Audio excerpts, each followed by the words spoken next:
I think Sasca provides a vital role to the Somali community in Manchester. We provide advice on a range of issues from housing, accessing health services, benefits, social care services. I don't think there's anything that people don't ask about in Sasca. The fact that Sasca is located in the community, I think, is also really important because it provides a service that isn't provided anywhere else.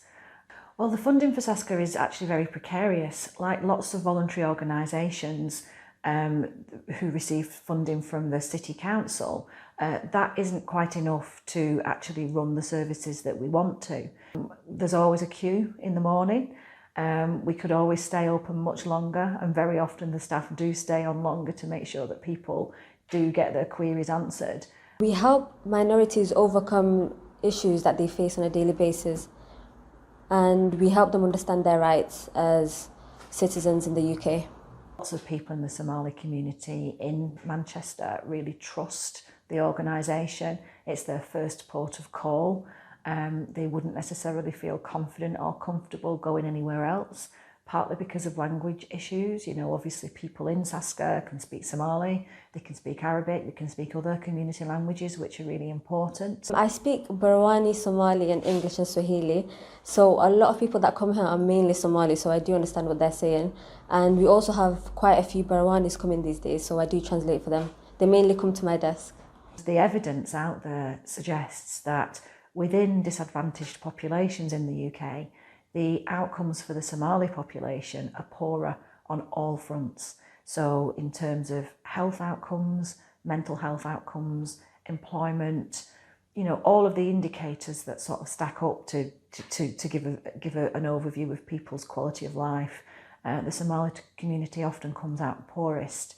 Although education attainment is often high, there are still issues within the education system where boys particularly don't fare so well, and then this obviously has a knock-on effect for people's ability to thrive and their life chances outside of that. There was a boy that was getting taken to court for being in a car full of drugs, and we wrote a letter for him explaining he's had a good background, this isn't in his nature and etc, and just talking about him as a person and how we know him in the community, and we managed to get him out of basically not go to prison. The Somali community is not very well understood, and this is in spite of the fact that the Somali population in the UK has been here for over 100 years, so it's the longest established minority ethnic community in Europe. We deal with housing issues. A majority of our community are social housing tenants, so we deal with issues, for example, rent getting too high, living conditions worsening, and etc. And we also help with court cases, paying bills, and a lot of other stuff as well. Anybody that's come into contact with Sasca would be very positive about what we actually do manage to do with very limited resources. There's huge commitment from the volunteers. I love helping people. No day's the same, basically. Every day there's something new and there's someone new to help.